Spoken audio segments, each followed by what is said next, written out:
গোসল সেরে বিছানায় বসল রেনু। আজ মাথায় আমলকি থেতো করে দিয়েছে, সাথে সারা শরীরে বেসন, হলুদ আর চালের গুঁড়া, তাই একটু দেরি হয়ে গেল। মুখে হাসি ফুটে উঠল। ওর বয়স যখন এই 15 বা 16 ছিল, তখন 40 বছর বয়স্ক কোনো মানুষ এরকম রূপচর্চা করলেও অবশ্যই হাসিতে ফেটে পড়ত। কারণ সে বয়সে দাঁড়িয়ে এরকম বয়সে একটা মানুষকে অনেক বৃদ্ধ মনে হয়। নিজে আজকে যখন সে বয়সটাতে দাঁড়িয়ে আছে, নিজেকে বৃদ্ধ তো মনেই হয় না, বরং মনে হয় এখন আরও একটু বেশি নিজেকে যত্ন করে চলা উচিত।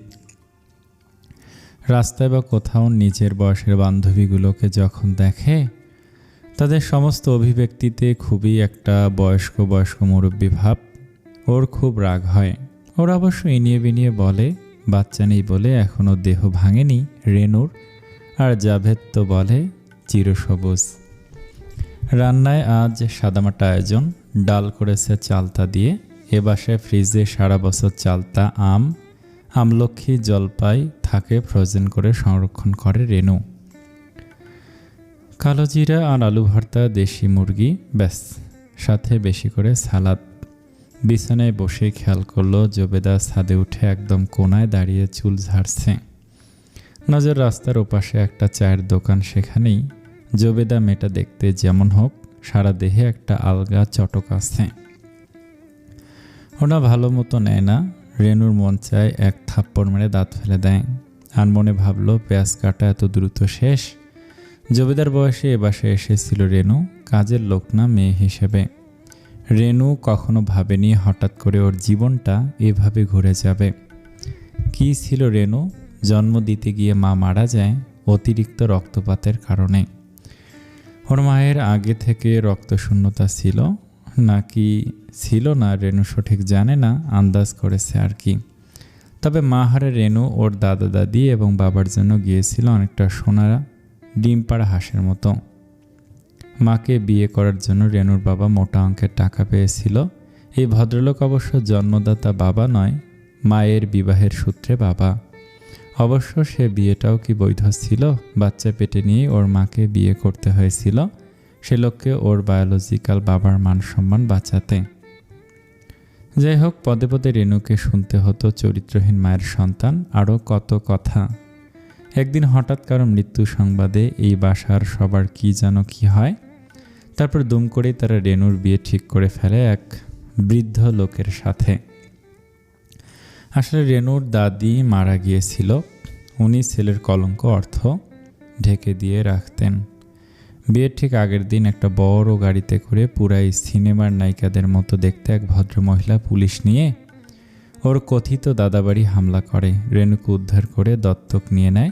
ওর পুরাতন সম্পর্কের লাশের ওপর দাঁড়িয়ে তৈরি হয় নতুন সম্পর্ক। অবশ্যই বাড়িতে প্রথম যখন আসে তখন রেনু কিছুই জানত না। বুদ্ধিমতী রেনু চোখ কান খোলা রেখে অনেক কিছু আবিষ্কার করে ফেলে। বিশেষ করে রুবিনা মায়ের ডায়েরি পড়ে ফেলে গোপনে। আশপূর্ণা দেবীর সুবর্ণলতা চরিত্রের মতো উনিও সব লিপিবদ্ধ করেছেন একটা ডায়েরিতে। রেনুর তখন বয়সটা ছিল আবেগের।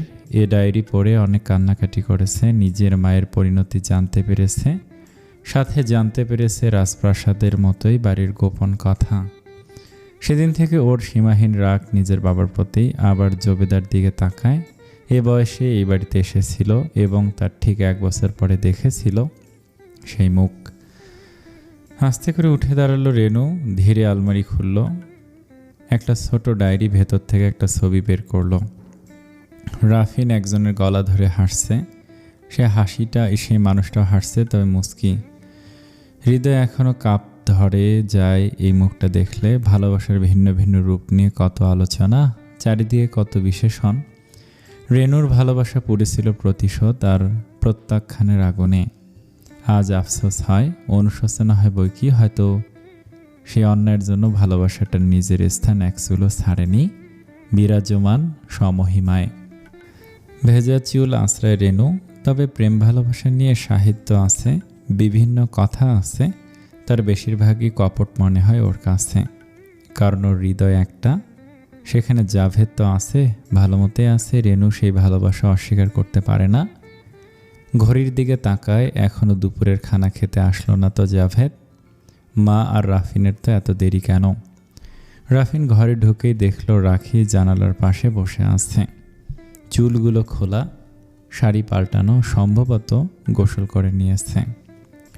রাফিনের কাছে পুরো দৃশ্যটা যেন একটা নম্রতা আর স্নিগ্ধতা হয়ে ধরা দিল। পরিবেশটা এমন যে রাখিকে আক্ষরিক অর্থেই নতুন বউয়ের মতো লাগছিল। আর মেয়েদের একটা আলাদা আকর্ষণ আছে, বড় বড় সিদ্ধ পুরুষ ঋষি মুনিরাও তাতে ঘায়েল হয়ে যায়, সাধারণ পুরুষ তো কোনো ছাড়। রাফিন মুগ্ধতা কাটিয়ে হালকা করে গলা খাঁকড়ে দিল।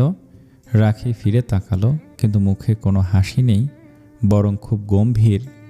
সেই মুখ দেখে খানিক আগের অনুভূতি সূঁচের খোঁচা হয়ে ফাটা বেলুনের মতো চুপসে গেল যেন রাফিনের। দুপুরে খাওয়া হয়েছে? রাখি মুখে কিছু না বলে মাথা দুদিক নেড়ে বুঝালো খাওয়া হয়নি কেন। এই প্রশ্নের উত্তর কি দেয়া যায়? নতুন একটা বাসায় এসেছে রাখি, নিজের বাসা তো নয় যে ইচ্ছে মতো কিছু খেয়ে ফেলা যাবে। তাছাড়া এমন কোনো বেলাও হয়নি যে দুপুরের খাবার খেয়ে ফেলতে হবে। আমার জন্য ওয়েট করছিলে ভাইরে ভাই, তুমি প্রেমে না পড়লেও পারিবারিক জটিলতায় কিন্তু পড়ে যাচ্ছ, অথবা চিরায়ত সংস্কারে। এই কথাটা রাখির খুব রাগ লাগলো। কাঠ কাঠ কণ্ঠে বলল, তেমন কিছু না, আপনার অপেক্ষায় ছিলাম না। উঠে দাঁড়ালো।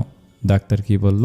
রাফিন ড্রয়ার খুলে জামা কাপড় বের করতে করতে উত্তর দিল, বুধবার মায়ের অপারেশন, সব কিছু ঠিক করে এসেছি বলে দেরি হয়ে গেল। রক্ত লাগবে কিছু, ইনশাল্লাহ ম্যানেজ হয়ে যাবে। খাবার টেবিলে আজকে আর তেমন আলোচনা জমল না। রুবিনা সিদ্দিকার খুব ক্লান্ত লাগছিল।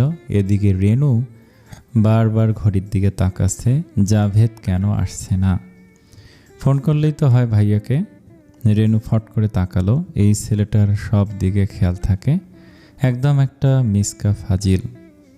মুখে কিছু না বলে ভ্রুকুটি করে বুঝিয়ে দিল, ফোন করতে যেন কোনো ঠেকা পড়ে নেই রেনুর।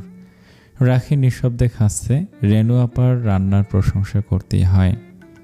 রাখিকে ডাল তুলে দিতে দিতে রেনু হাসি মুখে বলল, তুমি কিন্তু ভালো করেছো, মতির মাকে ফ্রিজটা ধুতে দাওনি, বেচারা ঠান্ডা, আমার খেয়াল ছিল না। রাখি একটু থতমত খেয়ে গেল, কিছু বলল না। কেন সেধে সংসারের প্যাঁচে পড়ে যাচ্ছে সে। আর চোখে দেখল রাফিন মুখে গ্লাসের আড়ালে হাসি লুকাচ্ছে। রেনু নিজে অবশ্য খাসছে না, জাভেদ আসলে খাবে। লোকটা সাহস দেখে স্তম্ভিত হয়ে যাচ্ছে রেনু। এই লোক একটা ফোন পর্যন্ত করেনি। বিয়ের এত বছর পরও রেনুর কথার বাইরে এই লোক কোনো কথা বলে না। আজকে কি হলো? তারপর রাখির দিকে তাকালো। রাফিনকে রেনু মন থেকে ভালোবাসে, ওর বউয়ের সাথে কোনো ঝামেলা করতে চায় না, ওর বউকে বিপদে ফেলতে, কিন্তু মেয়েটা এসে একটা পাকনামি করে ফেলেছে। এ সংসারে সব রেনু নিজ হাতে সামলায়। কার সাথে কখন গরম হতে হবে, কার সাথে কখন নরম হতে হবে, এটা রেনু ভালো জানে। রেনু ছাড়া মতির মা অসুস্থ হলে কে সেবা করে রাত জেগে জেগে। রাখি নিজের সাথে যুদ্ধ করে মুখ তুলে তাকালো, আপা আপনার কি বিষয়টা খারাপ লেগেছে? আমি জবেদাকেও পেঁয়াজ কাটতে দেইনি, ও পারছিল না কাটতে।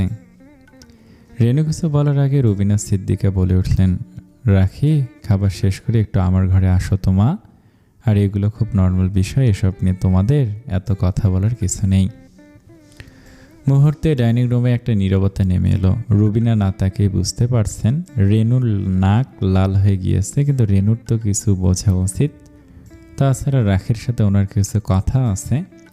রাফিনের জীবনসঙ্গীকে এ বাড়ি সম্পর্কে জানতে হবে, রাফিন সম্পর্কে জানতে হবে। আবার রেনুর দিকে তাকালেন, সামলে নিয়েছে মেয়েটা, হেসে হেসে ভর্তা তুলে দিচ্ছে রাখিকে। তারপর মনে মনে একটু হাসলেন, এ পাগল মেয়েটাকে একটু আদর দিলে আবার সব ভুলে যাবে। রুবিনা সিদ্দিকা ক্লান্ত হয়ে বিছানায় গায়ে দিলেন। আজ যে অনেক ধকল গিয়েছে। আসসালামু আলাইকুম, আসতে পারি? দরজার কাছে রাখির গলা শুনতে পেলেন, এসো। রাখি তস্ত্র পায়ে এগিয়ে গেল, বিছানার পাশে রাখা চেয়ারটায় বসল। ভালো লাগছে এখানে। রাখি উত্তর দিল না। ভালো লাগছে নাকি খারাপ লাগছে সেটা এখনো বুঝতে পারছে না। অদ্ভুত এক অনুভূতি, মনে হচ্ছে অচেনা কোনো বাসায় বেড়াতে এসেছে। বেড়ানো শেষ হলে নিজের বাড়ি ফিরে যাবে। তুমি বই পড়ো? হঠাৎ অন্যরকম প্রশ্নে রাখি একটু অবাক হলো। জি পড়ি। ভালো। বইতে বাঙালি মেয়েদের সংসার জীবন নিয়ে অনেক কিছু থাকে, তাই না? ইদানিং থাকে কিনা জানি না, আগের গল্পগুলোতে তো তাই ছিল। তুমি আশাপূর্ণা দেবীর প্রথম প্রতিচ্ছবি পড়েছ? ট্রলজিটাই খুব দারুণ। রাখি মাথা নাড়ল। পড়েছে বহু আগে। উত্তর দিলে না কিন্তু। কেমন লাগছে? বুঝতে পারছি না। রাখি সত্যিটাই বলল। রুবিনা সিদ্দিকা হালকা হাসলেন। আসলে কি জানো, মেয়েদের জীবনটা কেমন যেন বিয়ের পর অনুভূতি, সেটা না বুঝতে পারাটাই স্বাভাবিক। সারাটা জীবন এক বাড়িতে কাটিয়ে এসে আর এক বাড়িতে নতুন মানুষ, নতুন নিয়ম, নতুন সব কিছু, চট করে সব আপন হয়ে যাবে বা ভালো লাগবে, বিষয়টা এমন না। রাখি মাথা নাড়ল। জি ঠিক তাই। আমাকে মা বলে ডেকো কেমন? কণ্ঠে অন্যরকম মমতা। কথাটার মধ্যে কি ছিল রাখি জানে না। চোখ হঠাৎ ভিজে এলো। নিজের মায়ের পর কখনো বা কাউকে শুধু মা বলে ডাকা হয়নি। মা ডাকবার আকাঙ্ক্ষাটা ভেতরে এখনও অতি তীব্র, কিন্তু মনে হয় এই ডাকটার ওপর যার হক যাই পাওয়া উচিত সে ছিল নিজের মা, অথবা আম্মাও চলে। আমার অন্য দুই বউ তাই ডাকে। রুবিনা সিদ্দিকা হালকা হাসলেন। আমি শুনেছি তুমি বিয়ে করতে রাজি ছিলে না, তোমার খালা বলেছিল। তাছাড়া আমি নিজে খোঁজ নিয়েছিলাম, তবু বিয়েটা হয়ে গেল, তাই না? ঠিক শুনেছেন। আমার আসলে বিয়ে নিয়ে কোনো আগ্রহ ছিল না। রাখি একটু থেমে বলল। আমি ভয় পাই। কিসের ভয়? রাখি চেয়ারের হাতল শক্ত করে ধরল। স্বাধীনতা হারানোর ভয়। নিজের মতো করে ভাবতে পারবো না, চলতে পারবো না, এই ভয়। আর দায়িত্বের ভয়। সম্পর্কের নামে এমন সব দায়িত্ব এসে যায় বিয়ের পর, যেখানে নিজের চাওয়া বলতে কিছু থাকে না। রুবিনা সিদ্দিকা মন দিয়ে শুনলেন, কথা কাটালেন না, মুখের দিকে তাকালেন রাখির। আমার মনে হয় রাখি ধীরে বলল, বিয়ে মানে নিয়ম, শাসন, বাধ্যবাধকতা, মেয়েদের জন্য বেশি। ছেলে চাইলে বাইরে থাকবে, রাগ করবে, ভুল করবে, মেয়েকে মানিয়ে নিতে হবে। এই ধারণাটাই আসলে আমাকে ভয় দেখায়। আর আমি চেয়েছিলাম নিজের মতো থাকতে। রুবিনা সিদ্দিকা গভীর নিঃশ্বাস ফেললেন। তুমি যা ভাবছো সেটা একদম অমূলক না। সমাজ আমাদের এমনটাই শিখিয়েছে। আর নিজের মতো থাকার অধিকার সবার আছে, কিন্তু একটা কথা মনে রেখো, সম্পর্ক মানে শুধু বিয়ে না। রাখি তাকালো, চোখে প্রশ্ন। মা আর সন্তানের সম্পর্ক, ভাই বোনের সম্পর্ক, বন্ধুত্ব, সব সম্পর্কেই নিয়ম আছে, সীমা আছে, দায়িত্ব আছে।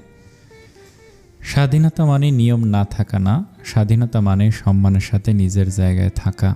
তুমি যে বাড়ির মেয়ে ভাবো তো, সেখানে কি সবসময় নিজের মতো থাকতে পেরেছ?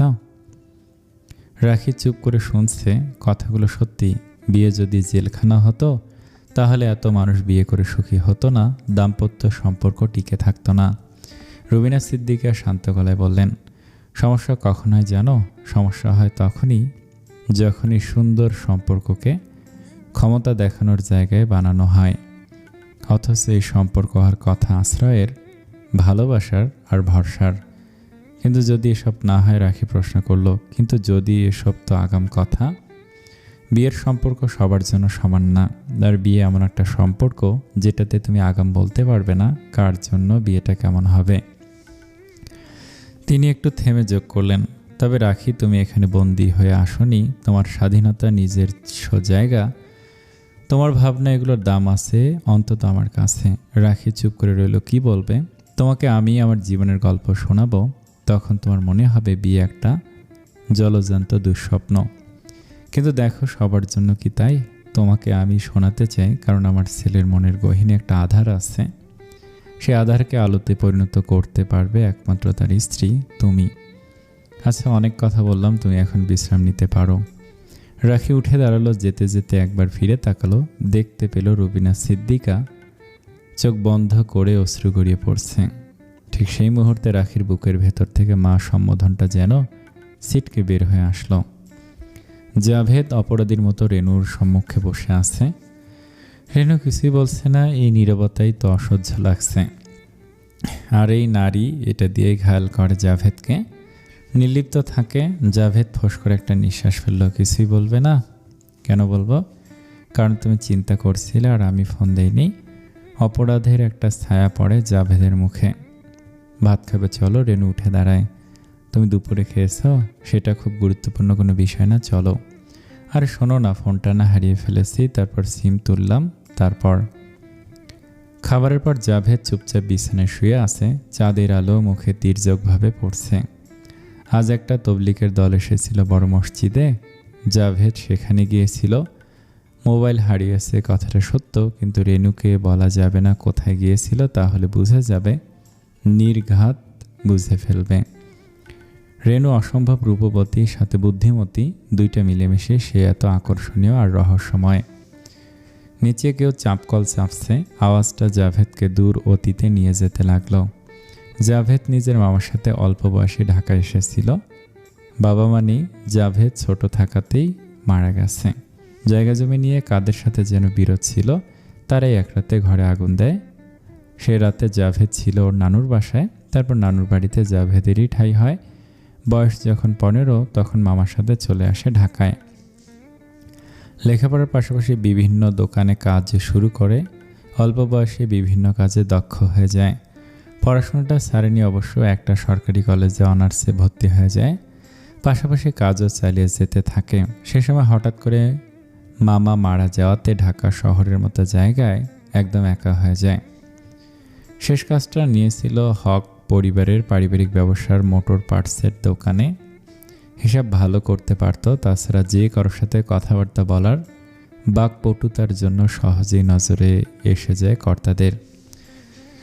তারপর একদিন এ বাড়ির ছোট ছেলে ওকে এই বাসায় থাকার স্থান দেয়। নিজে অবশ্য আগেই আলাদা হয়েছিল, তবু বড় ভাবি রুবিনা সিদ্দিকার কাছে তদবির করলে জাভেদের একটা ঠাঁই হয় এ বাড়িতে।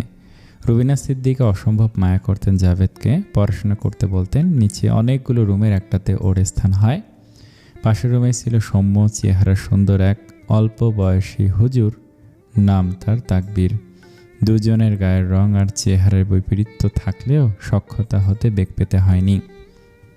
এ বাসায় যখন আসে তখন জাভেদের বয়স প্রায় 21 অথবা 22। পুরনো ট্রাঙ্ক আর সবচেয়ে ভালো পোশাক পরে এ বাড়িতে পা দেয় জাভেদ। এ বাড়িতে পা দিতে দেখা হয়ে যায় একটা দমকা হাওয়ার সাথে অথবা এক ফালি রোদের সাথে। মানুষ এত সুন্দর হয় নাকি? বড়লোকের মেয়ে হয়ে ভাবল জাভেদ। মেয়েটা তখন দোতলার সামনে টানা বারান্দায় দাঁড়িয়ে চুল ঝাড়ছিল। প্রতিটা সেকেন্ড জাভেদের মনে হচ্ছিল হৃদয়ে সমুদ্রের ঢেউ হয়ে আছড়ে পড়ছে মেয়েটির চুলগুলো। সে যে প্রথম দেখা, সে দেখা এখনও শেষ হয়নি। জাভেদ এখনও পুরোপুরি যেন রেনুকে আবিষ্কার করতে পারেনি। জাভেদ পড়াশোনা করত, পাশাপাশি কারখানায় কাজ, দোকানের দেখাশোনা। দুই ভাইয়ের ব্যবসায় ছিল। বড় ভাই মানে রেনুর বাবা ব্যবসায় খুব কম যেতেন। উনি যে একদম মদ্যপ বা লম্পট স্বভাবের ছিলেন সেটা নিয়ে মুখরোচক অনেক আলোচনা চলত কারখানায়। তাকবীরের সাথে বন্ধুত্ব হলেও এটাও সত্য, তাকবীরের সাথে দেখা হওয়ার পর জাভেদ খানিকটা নিম্নময় হয়ে যায়। নিজের সম্ভাব্য প্রতিদ্বন্দ্বীকে দেখে কারোরই ভালো লাগে না। জাভেদ ব্যতিক্রম তো নয়, নিজের বাহ্যিক সৌন্দর্য নিয়ে এক প্রকার হীনমন্যতা পেয়ে বসে জাভেদকে। প্রেমে পড়লে মানুষ জব্দ হয়ে যায়, বোকা হয়ে যায়। জাভেদ সেই সূত্রের বাইরে গেল না।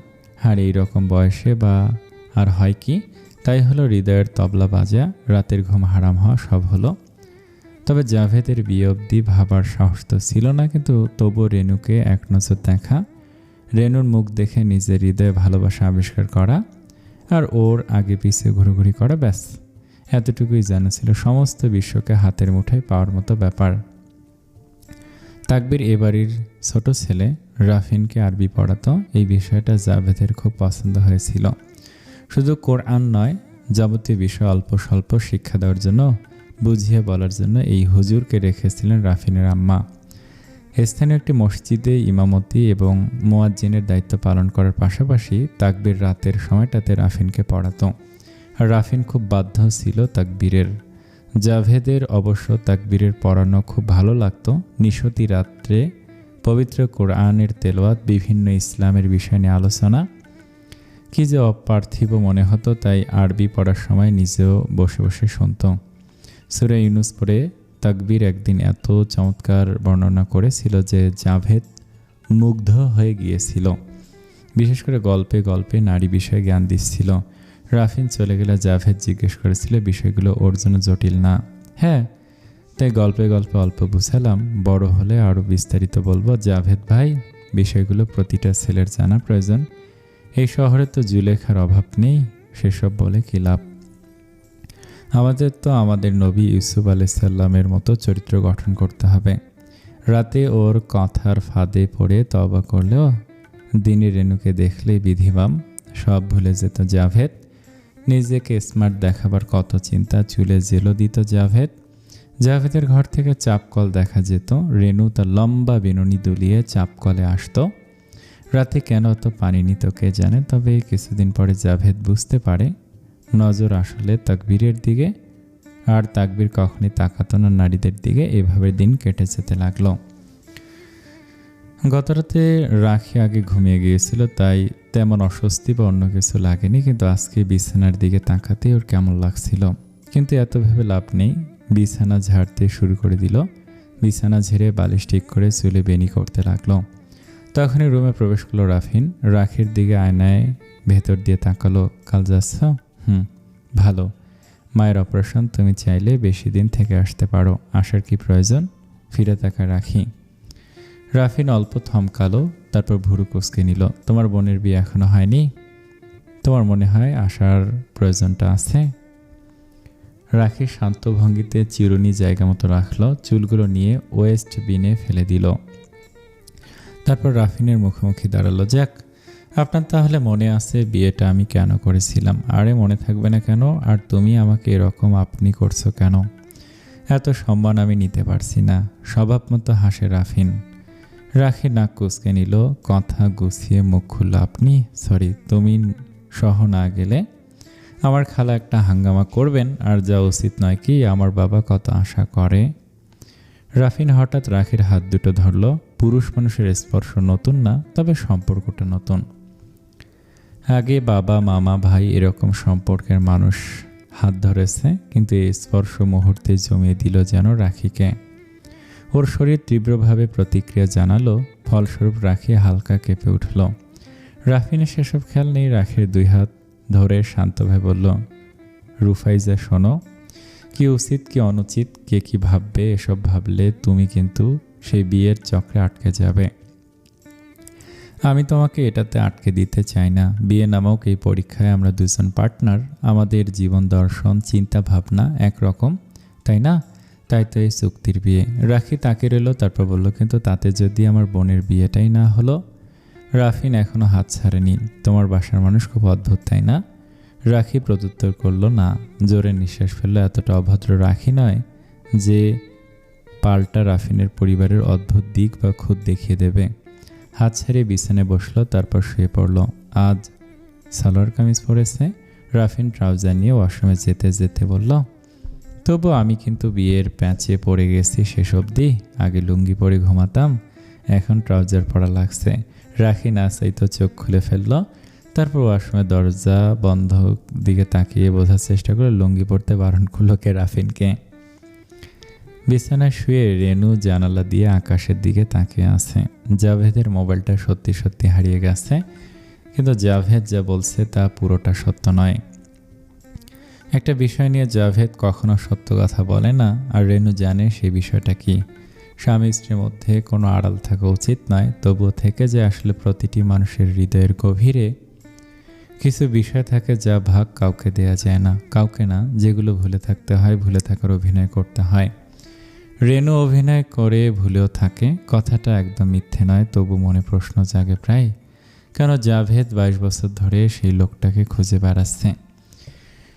সে রাতে রেনু সত্যিটা কি জাভেদ জানে? আসলে জানলেই বা কি? জানলে তো আরও চাইবে সেই মানুষটাকে দূরে রাখতে, অথচ খুঁজছে কেন? কি রহস্য? রেনু শোন। জাভেদ রেনুর পায়ের কাছে বসে, তারপর হাতে ধরা ছোট্ট বাক্স থেকে একজোড়া নূপুর বের করে। মনে আছে কিছু? রেনু উঠে বসে, পা গুটিয়ে নেয়। মনে খুব আছে। কিছুদিন আগে স্থানীয় স্বর্ণের দোকানে গিয়ে একজোড়া নূপুর পছন্দ হয়েছিল, ছবি তুলে এনেছিল। তারপর নিজেই ভুলে গেছে, কিন্তু সেই ছবি তো জাভেদকে দেখায়নি। তবুও কৌতূহলের কাছে অভিমান হেরে যায়। দেখি। রেনু হাত বাড়ায়। পা বড়াও পরিয়ে দেই। জাভেদ হাসে। রেনু কিছু না বলে পা এলিয়ে দেয়। জাভেদ পায়ের আগের নূপুর খুলে নতুনটা পরিয়ে দেয়। শঙ্খ রঙা পা রেনুর, মেয়েদের পায়েও যে কি আকর্ষণ থাকে, বাহ কি চমৎকার। পায়ের পাতায় মুখ নামিয়ে আনতে যেতেই রেনু পা সরিয়ে নেয়। খবরদার, এমনিতে পাপের শেষ নেই, এই নূপুর কই পেলে আর জানলে কিভাবে? আমি তোমার মনের প্রতিটি সংকীর্ণ গলিতে ঘুরে বেড়াই, মিছিল করি তোমার মনের রাজপথে। তুমি যা লুকাও আমি সব জানি। চোখ মোটকে হাসে জাভেদ, আবার জোর করে পায়ে হাত রাখে। রেনু ভুঁড়ি কুচকে নেয়। ফালতু কথা, বাংলায় অনার্স করে খুব সাহিত্য হচ্ছে। জলদি বলো, এগিয়ে এসে জাভেদের গলা চেপে ধরে। আরে মরে যাব, ছাড়ো। হেসে ওঠে জাভেদ। স্বর্ণকারের দোকানের সামনে দিয়ে যাচ্ছিলাম, সেটাকে দোকানে বসালো, তারপর বললো একজোড়া নূপুর তো ভাবির খুব পছন্দ হয়েছিল, ছবি তুলে নিয়ে গেছে। আমি আর কিছু ভাবলাম না, নিয়ে নিলাম আমার রেনুর জন্য। রেনু সন্তুষ্ট হয়ে বুকে মাথা রাখে। সুযোগের সৎ ব্যবহার করেছে, তাই না? তবে তোমার ক্ষমা নেই, তুমি জানো না? দুপুরে বাড়ি না ফিরলে, ফোন না করলে আমি অস্থির হয়ে যাই। কেন আজ এমন করলে? নাকি এত বাধ্যবাধকতা আর খবরদারি আর ভালো লাগছে না? জাভেদ স্ত্রীকে জড়িয়ে নেয়। তুমি যেটাকে বাধ্যবাধকতা আর খবরদারি বলো, আমি সেটাকেই আমার অক্সিজেন বলি। রেনুর চোখ বুজে আসে ভালো লাগায়। জাভেদের মিথ্যে বলতে নিজেরও খুব খারাপ লাগে। এবার এই মেয়েটার জীবনে অনেক অন্যায় হয়েছে। রেনুর কর্তৃত্ব আর অভিমান সে হাসি মুখে মেনে নিতে পারে, কিন্তু সত্যিটা জানলে রেনু কষ্ট পাবে, তাই মিথ্যে বলা। তবুও তাকবীরকে খুঁজে পেতেই হবে, কারণ রেনু এখন একটা ভ্রমের ভেতর বন্দি। 20-22 বছর বয়সের সেই সৌম্য চেহারার এক পুরুষের স্মৃতি, এক ধরনের অপূর্ণ ভালোবাসা এখনও ওর মনে কোথাও আটকে আছে।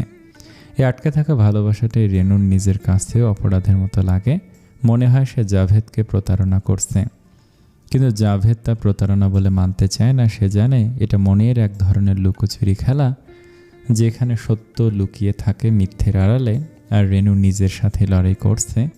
এই খেলা জাভেদ তখনই জিতবে যেদিন ভ্রমের আয়নাটা ভেঙে চুরমার হয়ে যাবে। তাই সে তাকবীরকে খুঁজে বেড়ায়, কাউকে ফিরিয়ে আনতে নয়, বরং রেনুর মনে আটকে থাকা অতীতটাকে শেষ করে দিতে। রাখি তৈরি হয়ে নিল সকাল সকাল। কাল রাতের পর আজ এই পর্যন্ত রাফিনের সঙ্গে কোনো কথা হয়নি। একা একা চাপা অভিমান অনুভব করছে, কেন সেটাও ঠিক বুঝতে পারছে না। হালকা নিঃশ্বাস ফেলে ব্যাগটা কাঁধে নিল। আশেপাশে কোথাও রাফিন নেই, নাস্তা খাওয়ার পরে আর দেখেনি। তবে শুনেছে আজ অফিসে যাবে, কারণ পরশুদিন মায়ের অপারেশন, তারপর তো কিছুদিন যাওয়া হবে না। হাতের চুড়ি পরতে পরতে রাখি ভাবে রাফিনের অন্য 2 ভাই আসবে কি। তারপর কাজল লিপ গ্লস দিতে দিতে নিজের দিকে তাকায়। বাবাকে আর খালাকে অনেক জবাব দিতে হবে। ধর, রুবিনা সিদ্দিকা ঘরে রকিং চেয়ারে বসে অপেক্ষা করছিলেন, হাতে একটা বই, নাম প্রিয়তমা, লেখক সালাউদ্দিন জাহাঙ্গীর। নাম শুনলে প্রেম ভালোবাসার গল্প মনে হয়, তা অবশ্য বলা যায় প্রিয় নবীর বিবিদের নিয়ে লেখা। ইদানিং ধর্মে একটু ঝোঁক বেড়েছে রুবিনা সিদ্দিকার। রাখিকে দরজার সাথে দাঁড়িয়ে থাকতে দেখে একটু অবাক হলেন। এসো, ওখানে দাঁড়িয়ে আসছো কেন? হাসি মুখে এগিয়ে আসে রাখি, তারপর আস্তে করে বিছানার কোণায় বসে বলে, রোদ আপনার মুখে পড়ছিল, হাতে বই। দৃশ্যটা আমার কাছে খুব উপভোগ্য মনে হচ্ছিল মা। কোনো জোর জবরদস্তি নেই, স্বতঃস্ফূর্তভাবেই রাখি মা ডাকতে পারল। যাচ্ছ তবে? কবে ফিরবে? ইনশাল্লাহ কাল বিকেলে। রাখি ঠিক করেছে অপারেশনের সময়টাতেই বাসাতেই থাকবে। রাফিন যাই বলুক না কেন, এত অমানবিক রাখি হতে পারবে না। একাই যাচ্ছ? রুবিনা সিদ্দিকা কপালে ভাঁজ পড়ে। রাফিনের এই নির্লিপ্ততা ওনার অসহ্য লাগছে। জি, আসি তাহলে। রাখি রেনু আপার কাছ থেকে বিদায় নিয়ে নিচে নেমে আসে। এর মাঝে কোথাও রাফিনের দেখা যায়নি। কি আশ্চর্য মানুষ, রীতিমতো নিষ্ঠুর, স্বার্থপর। মেন গেট পেরিয়ে রাখি রাস্তায় দাঁড়াতে ওর ফোন বেজে ওঠে। নাম্বারটা রাফিনের। ইচ্ছে হচ্ছিল ফোন কেটে দেয়, কিন্তু নিজেকে প্রশ্রয় দিলে ব্যাপারটা কেমন মান অভিমান টাইপ হয়ে যায়। হ্যালো। তাকিয়ে দেখুন রাস্তার উল্টো দিকে আমার গাড়ি। রাস্তা পার হয়ে চলে আসুন, আমি যাচ্ছি। রাখি কিছুই বলতে পারল না, হতবাক হয়ে তাকিয়ে থাকে। এই তো গাড়ির স্টিয়ারিং ধরে ওর দিকে তাকিয়ে আছে রাফিন। রাখির বুকের ভেতর একটা সুখের অনুভূতি জন্ম নেয়, সঙ্গে অল্প অভিমানও। কি ফাজিল, এই কথাটা আগে বললে কি হতো না? রাফিন নেমে রাখির জন্য দরজা খুলে দেয়। সিট বেল্ট বাঁধবে। রাখি কিছু বলে না। রাফিন মিররের মাঝে মাঝে রাখির মুখের ভাব দেখছে। খুশি হওনি? বুঝলাম না। এই যে আমি যাচ্ছি তাই খুশি হওনি? রাখি রাস্তার দিকে মুখ ফেরায় বিড়বিড় করে বলে, এত খুশি যে নাচতে মন চাচ্ছে। রাফিন কিছুই শোনে না, হেসে বলে, শোন, তোমার মুখভঙ্গি পুরো অভিমানী স্ত্রীদের মতো লাগছে। আমার অবশ্য মজাই লাগছে। মানে কিছু না, একটা জামাই জামাই ফিল পাচ্ছি। নতুন অভিজ্ঞতা। গাড়ি থামাও, যেতে হবে না। জামাই জামাই ফিল না পেতে এই বিয়ে, তাই না? এক্ষুনি আমি নামবো। পুরো 10-এ 10। রুফাইজা, তুমি একটা পারফেক্ট ওয়াইফ ম্যাটেরিয়াল মাইরি। শেষে কি বললে? মানে কি জানি না, ভারতীয় লেখকদের বইতে পড়েছি অনেক। রাখে অবিশ্বাসের দৃষ্টিতে তাকায়। মানে এটা যদি একটা বাজে কথা হয়? যা বুঝি না তা বাজে হলে হতে পারে, ভালো হলে হতে পারে, কি এসে যায়। আর শোনো না, আবার রেগে যাচ্ছ কিন্তু। রাখি ফোঁস করে নিঃশ্বাস ফেলে। সমরেশ মজুমদাররা মেয়েরা যেমন হয় পড়েছ? সেখানে একটা তথ্য আছে। দুটি নারী পুরুষের মধ্যে কিছু মিল থাকলে তাদের রাজজটক বলা হয়। ধরা যাক একজন মহিলার স্বভাব, রুচি, দৃষ্টিভঙ্গির সঙ্গে পুরুষের স্বভাব, রুচি, দৃষ্টিভঙ্গি হুবাহু এমনভাবে মিলে কার্বন কপি বলা যায়, এদের বলে রাজজটক। সেই হিসেবে আমরা কিন্তু রাজজটক মোটেও না। রাখি জোর গলায় বলে, আমি তোমার মতো ফাজিল না। এরপর আর কথা বাড়ে না। রাখি ব্যস্ত রাস্তাটা দেখে।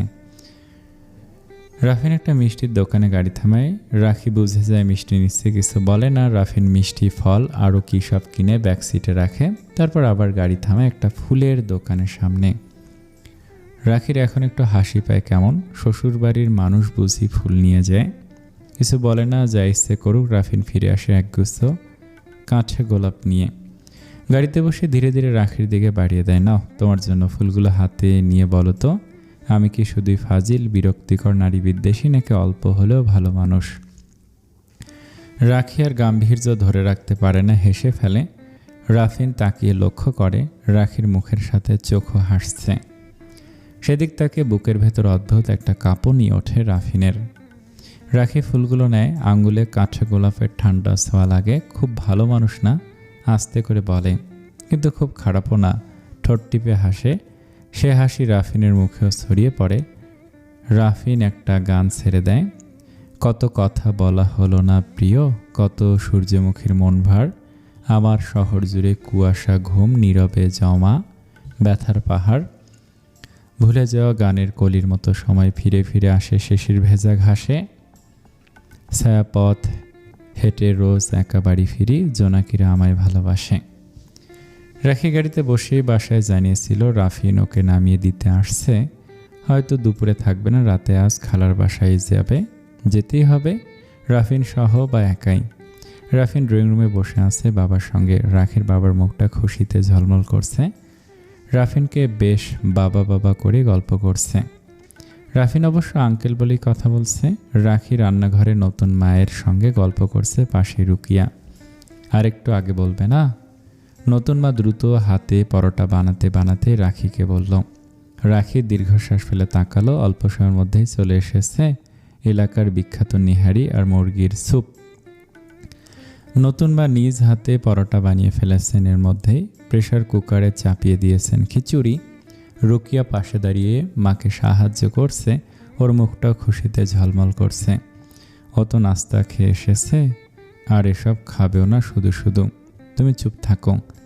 জামাই মানুষ না খেলেও টেবিলে পরিবেশন করা তো লাগবেই।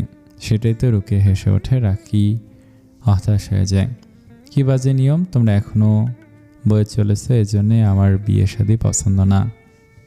ওর কথায় পাত্তা দিল না মা আর মেয়ে। রুকিয়া টেবিলের দ্রুত হাতে নাস্তা সাজাতে লাগলো। রাখি বের হয়ে নিজের রুমে যাওয়ার আগে বাবা আর রাফিনের কথোপকথন অল্প শুনতে পেল। বাবা কি যে আনন্দিত। নাস্তা টেবিলে বসে রাফিন রাখির দিকে একবার তাকায়। রাখি তখন খুব অস্বস্তি বোধ করে, কিন্তু ওর হাতে কিছুই ছিল না। রাফিন ভদ্রতা করে একটা পরোটা আর খানিকটা নিহারি তুলে নেয়। নতুন মা নাসরবান্দা, আরও কিছু নিতেই হবে, আমি সকালে সব খাই না।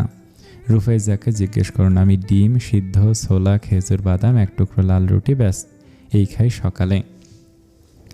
আল্লাহ বিশ্বে রুকের কণ্ঠ পুরাই আপুর মতো। আপনারা হলেন ওই যে কি বলে রাজ্যটক। রাফিন হাসি মুখে আবার তাকায় রাখির দিকে, দৃষ্টি যেন বলছে কি বলেছিলাম তো, হ্যাঁ। খাবার শেষে রাফিন বিদায় নিতে চাইলে রুকের মা বলেন, আজ রাতে কিন্তু বাবা রাখির খালার বাসায় দাওয়াত। একদিকে দাওয়াত বলা যায়, আরেকদিকে রুকের বিয়ের কথা, তোমাকে কিন্তু আসতেই হবে। রাফিন এক আঙ্গুলে ভুরু কোঁচকান খানিক, তারপর হেসে বলে, আসতেই হবে? এমন প্রশ্নে রাখির নতুন মায়ের মুখ ম্লান হয়ে যায় খানিক। তুমিও এখন রুকের গার্ডিয়ান, বড় ভাই নেই।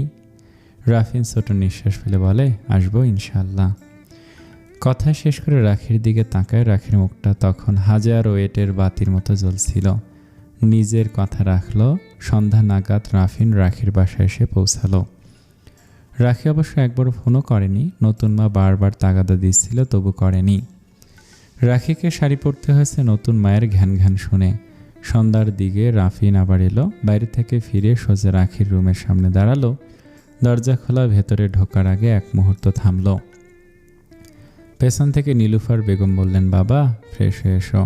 রাফিন রুমে প্রবেশ করলো। রাখির রুমটা অদ্ভুত রকম গোছানো। রাফিনের একটা ভালো অনুভূত হলো। কোথাও অকারণ কিছুই নেই। আয়নার সামনে ছড়িয়ে থাকা চিরুনি আর অলস প্রসাধনীর স্তূপ নেই। আয়নায় ব্যবহৃত কোনো টিপ। পরিপাটি বিছানা দেখে রাফিনের মন চাইল গায়ে দিয়ে দেয়। পড়ার টেবিল সব গুছিয়ে রাখা। রাফিন মুগ্ধ দৃষ্টি দিল।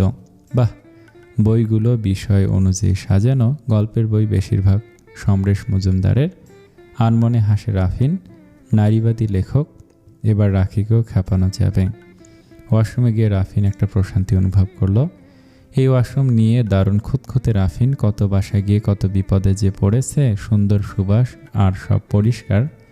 রাফিনের সবচেয়ে চোখের বিষ ওয়াশরুমের নেটে চুল আটকে থাকা, এটাও নেই। ওয়াও, আমি তো পুরাই ইমপ্রেসড হয়ে গেলাম। রাফিন মনে মনে ভাবে রাখি ওর চারপাশে সব কিছু গুছিয়ে রেখেছে নিজের মতো। শুধু নিজের মতো থাকার ইচ্ছার কেউ দাম দেয়নি। রাখি আয়নার সামনে দাঁড়িয়ে কানের দুল পড়ছিল। রাফিনের উপস্থিতি টের পেয়ে ঘুরে তাকালো। কিছু খাবে বা কিছু দরকার? রাফিন হালকা আসে, না, তোমার খালা নিশ্চয়ই জামাই আদর করতে কোনো কার্পণ্য করবেন না। রাখিও হাসে, সেটা ঠিক, তোমাকে বিপদে ফেলছি। রাফিন খাটে বসে আয়না দেখছিল। রাখি একটা সুন্দর শাড়ি পরেছে। শাড়িতে বেশ মানায়, আগেও খেয়াল করেছে।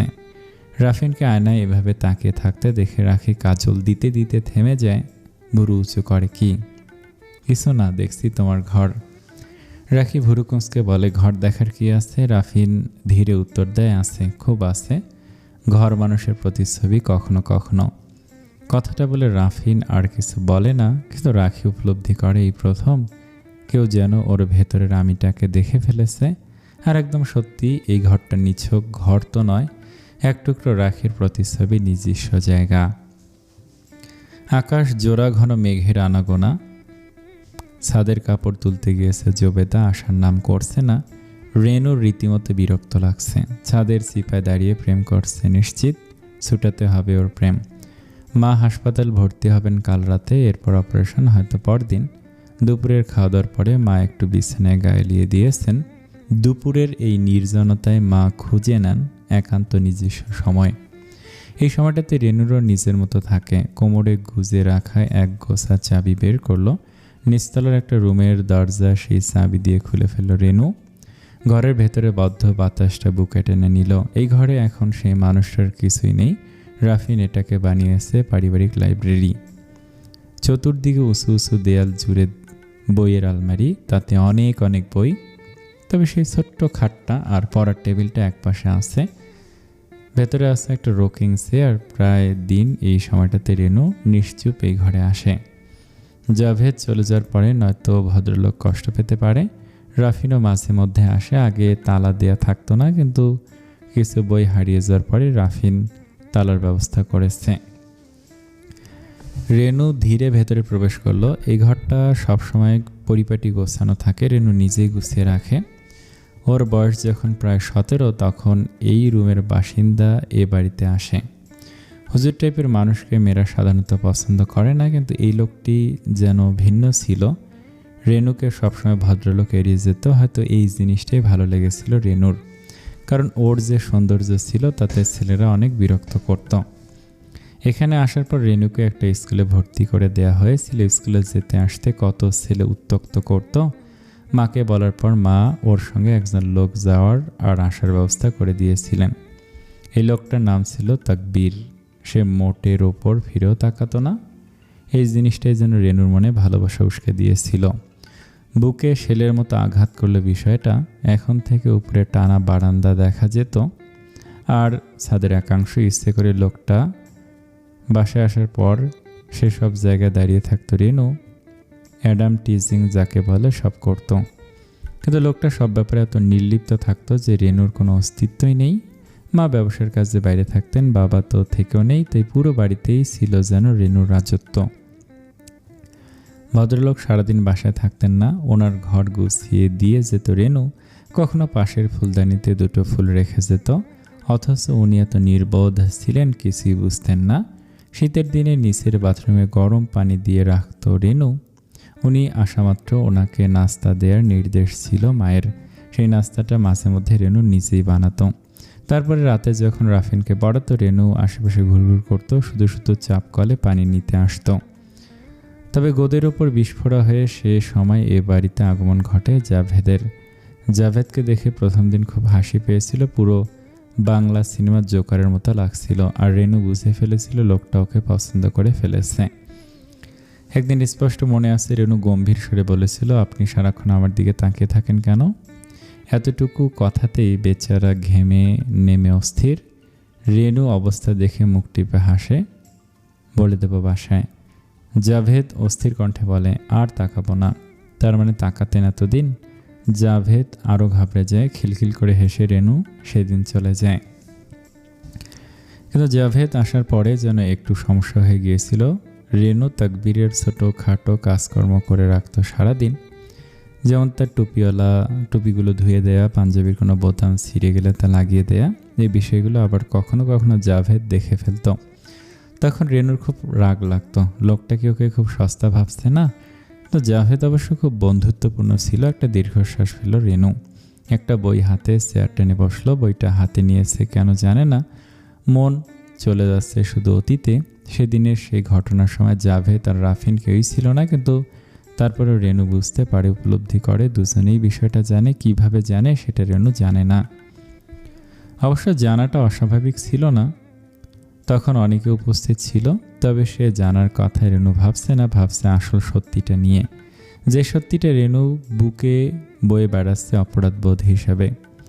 আজ এই বয়সে যখন 18 বছরের রেনুকে বিচার করতে চায়, তখন মনে হয় ভুল ছিল রেনু সে সময়। তবে ভুলের প্রায়শ্চিত্ত করতে চেয়েছিল, সে সুযোগ মা অথবা জাভেদ কেউ ওকে করতে দেয়নি। হঠাৎ একদিনের নোটিশে জাভেদের সঙ্গে ওর বিয়ে হয়ে যায়। মাকে না করার দুঃসাহস ওর ছিল না, তবে জাভেদকে খুব সহজে মেনে নেয়নি রেনু। চোখ বন্ধ করলো, আবার মনের আয়নায় ভেসে উঠল জাভেদের চেহারা। এ মানুষটার চেহারা এত মায়া।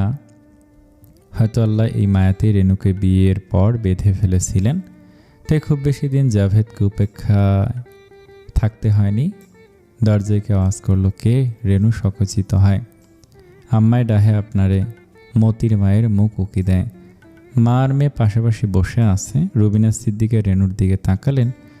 প্রায় দিন বিকেলবেলা মেয়েটার নিচের লাইব্রেরি রুমে গিয়ে বসে থাকে, উনি সেটা জানেন। আর কেন বসে থাকেন সেটাও জানেন। মানুষের জীবনে অনেকগুলো সত্য থাকে, আর থাকে অনেক অভিজ্ঞতা আর স্মৃতির ভাণ্ডার। সেগুলো মৃত্যু অবধি বয়ে চলতে হয়। অবশ্য সেসব নিয়ে বেশি চিন্তা করেন না, কারণ প্রতিটা মানুষের অতীত থাকে, গোপন কথা থাকে।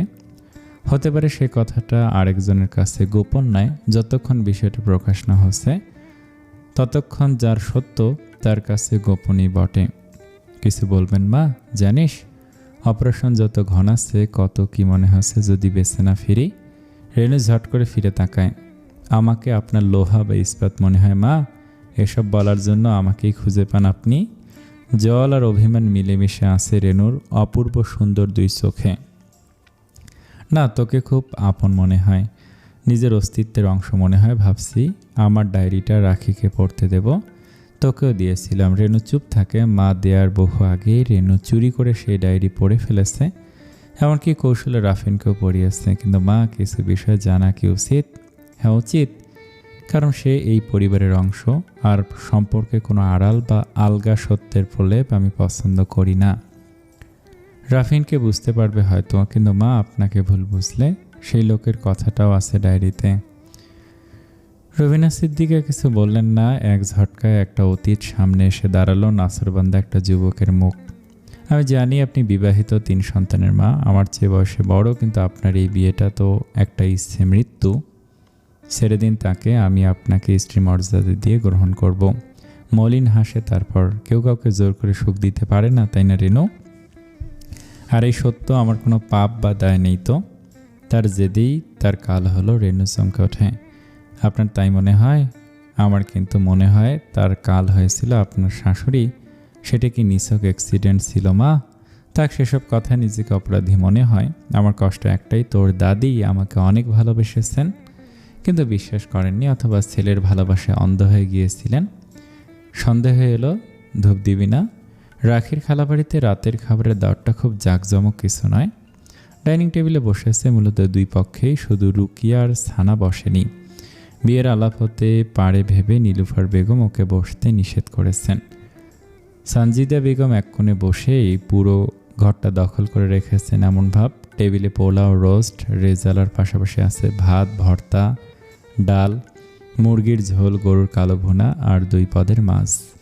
রাফিন সব আয়োজন দেখে শুধু একটা অসহায় ভঙ্গি করল, তারপর পছন্দ মতো সাদা পোলাও আর কালো জিরার ভর্তা দিয়ে বিসমিল্লাহ করল।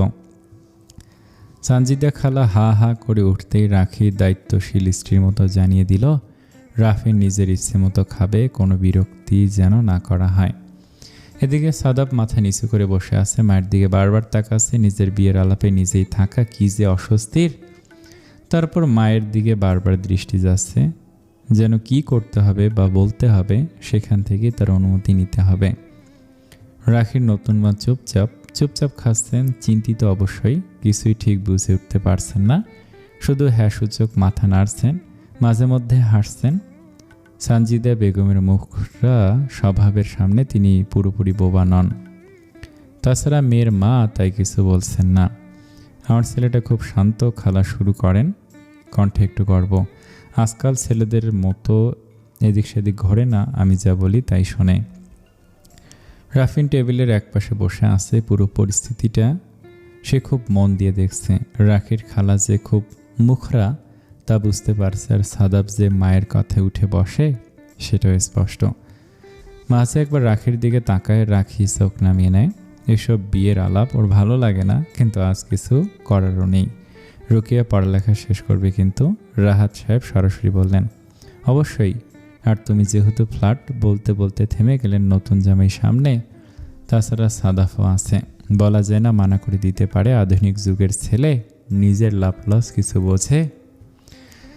তবে বিয়ের পর সারাদিন পড়াশোনায় যেন মেতে না থাকে, সংসারটাই আসল। নীলুফার দ্রুত বলে, অবশ্যই আপা। রাফিনের মায়ের অসুস্থতার জন্য কাবিন হয়ে যাবে এই শুক্রবার, এটাই ঠিক হলো আপাতত। আরও পরে হলেও চলতো, কিন্তু রাখি এ বিষয়ে অনড়। দ্রুত কাবিন হয়ে গেলেও হাফ ছেড়ে বাঁচতে। বিয়ের অনুষ্ঠান কবে হবে সেটা পরে ঠিক হবে। সানজিদা বেগম মাথা নেড়ে বললেন, কাবিনের পর কিন্তু ছেলে আর মেয়ের একসঙ্গে থাকা চলবে না। সাদাব লজ্জায় মাথা আরও নিচু করলো। ওর মা মান সম্মান আর রাখল না। জি আপা, দ্রুত প্রত্যুত্তর নীলুফার বেগমের। খাওয়া শেষে সবাই যখন বসার ঘরে ব্যস্ত, তখন রাফিন এক কোণে দাঁড়িয়ে থাকা রাখির কাছাকাছি যায়। বলতে পারো তোমার পরিবারের মানুষ এত অদ্ভুত কেন? মানে? এদিক সেদিক তাকায় রাখি, কাছাকাছি কেউ নেই। যে বিয়ে করতে চায় না তাকে ধরে বেঁধে বিয়ে দিল, আর এদিকে 2টা লাভ বার্ডস যারা বিয়ে করতে চায় তাদের বিয়ের পরে ফুলসজ্জা করতে দেবে না। রাখি হতভম্ব দৃষ্টি দেয়। কাবিনের পর দেখা না হওয়া সেটা নিয়ে বলছো? নয়তো কি? আশ্চর্য ব্যাপার ভাই। শোন, শালিকে বল দুলাভাইয়ের বাসায় চাইলে। তোমার মাথা রাখি মৃদু ঝাঁঝিয়ে ওঠে। মানুষের ভালো করতে নেই, তুমি বলছো আমার মাথা? আর এরা জানলে আমাকে মাথায় তুলে নাচবে। রাখি এগিয়ে এসে ফিসফিস করে বলে, আর তুমি? আর আমি তোমাকে আছাড় দেব এসব আর বললে? রাফিন চোখ মোটকে বলল, তার জন্য কোলে নিতে হবে রুফাইজা, পারবে? ধ্যাত। রাখি সরে যায়, কিন্তু কথাগুলো দেহ মনে আশ্চর্য ঝঙ্কার তোলে। অন্যের ফুলসজ্জার কথার ছলে কি ভদ্রলোক নিজের কোনো ইচ্ছে জাহির করল? এদিকে বড়দের নিজেদের মতো আলাপের সুযোগটা নেয় রুকিয়া। সানাপু নিজের ঘরে বহুক্ষণ এদিকে সেদিক দেখে কারো নজর না কেড়ে ধীরে ধীরে সাদাফের ঘরের দিকে চলে যায়।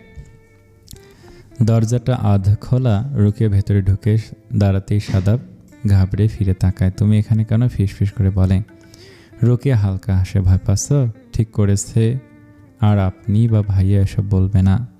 সাদাব মাথা নেড়ে ফেলে। আমি তেমন না, কেউ দেখলে? রুকিয়া জানালার পাশে দাঁড়ায়। কী হবে? বিয়েই তো হচ্ছে, এত ভীতু কেন তুমি? এক মুহূর্ত নীরবতা, তারপর সাদাব হালকা হাসে। কী ব্যাপার? তুমি বলছো যে ভাইয়াও গায়েব?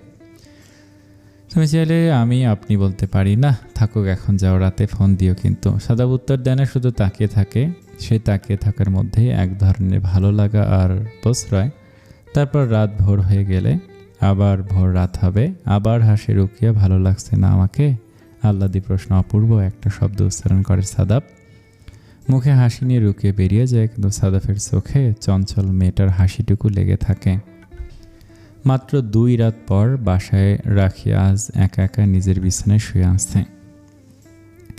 পৌঁছে রাফিন একটা ফোনও করেনি, রাখিও খবর নেয়নি। যদি ভদ্রলোকের মনে হয় স্বাধীনতা বিনষ্ট হচ্ছে।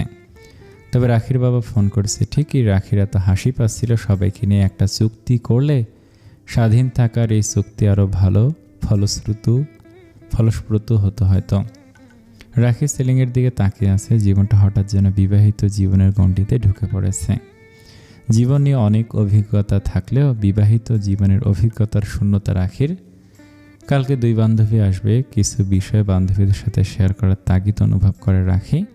নিতান্ত আনভিপ্রেতের মতো একটা অনুভূতি যেন ওর জীবনে সূক্ষ্মভাবে জায়গা করে নিচ্ছে। তারপর হঠাৎ সানার কথা ভাবে। আজকে চলে আসার একটু আগে রাখিকে সানা নিজের ঘরে নিয়ে যায়। তারপরে খুব একটা কুণ্ঠা নিয়ে বলে, আপু দেখো না কোথাও আমার একটা চাকরি হয় কিনা। জানি আমার শিক্ষাগত যোগ্যতা ততটা নেই, একটু দেখবে। মেয়েটার তেজি উদ্যত চেহারাটা রাখির বেশ ক্ষীয়মান লাগে। রাখি হ্যাঁ না ভালো মন্দ কিছুই বলে না, মনে মনে অবাক হয়। ওর খালা কখনোই চাইবে না তার মেয়ে চাকরি করুক, বরং খালা অল্প বয়সে নিজের মেয়ের বিয়ে দিয়ে বেশ একটা বিজয়ী ভাব নিয়েছে অন্য মামাদের সাথে। কারণ বড় মামার একটা মেয়ে এখনও অবিবাহিত। তারপরে বিয়ে দিয়ে তো খালা গর্ব করে বলতো, এমন জায়গায় মেয়ে বিয়ে দিয়েছি রাজরানীর মতো রাখবে। ছেলেদের চাকরি করা উনি বেশ মেয়েদের চাকরি করা উনি বেশ নিন্দামন্দ করেন। সবার ক্ষেত্রে না, রাখির পঞ্চমুখে করেন প্রশংসা। আর অপরদিকে ইতালিতে বড় ছেলের বউ গ্রোসারি শপে চাকরি করে, তাই নিন্দার শেষ নেই। আফসোসও করেন, মায়ের বাড়ি টাকা পাঠায় আবার ছেলের জন্য বিদেশে গিয়ে। সেই খালা দেবে সানাকে চাকরি করতে। সমস্যাটা কি তা অবশ্য সানা বলেনি, কিন্তু রাখি বুঝতে পেরেছে বিয়ে সংক্রান্ত কিছু। নিজের বড় খালার জীবন উল্টে পাল্টে চিন্তা করলে রাখি বোঝে হঠাৎ বিধবা হয়ে সব হারিয়ে খালা আত্মকেন্দ্রিক হয়ে গেছে। তাছাড়া যোগ্য বা প্রাপ্য সম্মান পায়নি তেমন না, না বাবার বাড়ি না শ্বশুর বাড়ি। তাই সব অভিমান আর অভিযোগ জমে জমে এখন পায়ের নিচে মাটি। আসামাত্র খালা সেই সব হারানো সম্মান ফিরে পেতে মরিয়া। রাখির স্পষ্ট মনে আছে, কুরবানির ঈদে খালা মামাদের কোরবানির পর বসে থাকতো মাংসের আশায়। 1-2 পিস মাংস বেশি পেতে গলাবাজি করত, আবার সব কাজও করে দিত মামিদের। কেন যেন রাখির চোখ ভিজে এলো। সংসার এমন কেন কেউ কারো সমব্যথী হতে পারে না। তারপরে বিছানার উপাসে তাকালে হঠাৎ রাফিনের কথা মনে হলো। বিষয়টা কি? এর মধ্যে মানুষটাকে মিস করা শুরু করলো নাকি? মনে মনে হাসলো। তখনই দরজার বাইরে রুকিয়ার কণ্ঠ, আপু ঘুমিয়ে গেছ?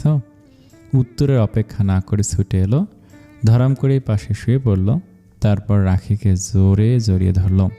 খুব খুশি না বিয়ে হয়ে যাচ্ছে? রাখি মাথায় হাত বুলিয়ে বোনের মুখের দিকে তাকায়। ধুর আপু। রুকিয়া রাখির বুকের ভেতর ঢুকে যায়। চুপচাপ আরেকটা রাত চলে এলো প্রাচীন পৃথিবীতে। সূর্যের অভিমান পাত্তা না দিয়ে চাঁদ অঙ্গে সূর্যের আলো নিয়ে বিরাজমান হলো আকাশে।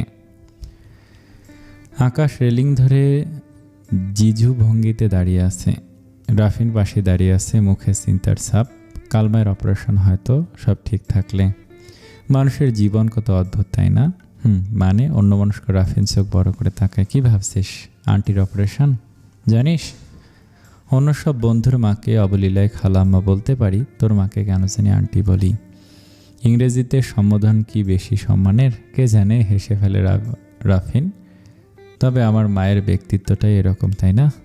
তা যা বলেছিস। এলাকার কত খালা মাসিদের আমাদের বাসায় আনাগোনা ছিল। আমার মা বাড়িতে মহিলাদের নিয়ে একটা আলোচনা সভা করতেন প্রত্যেক সপ্তাহে।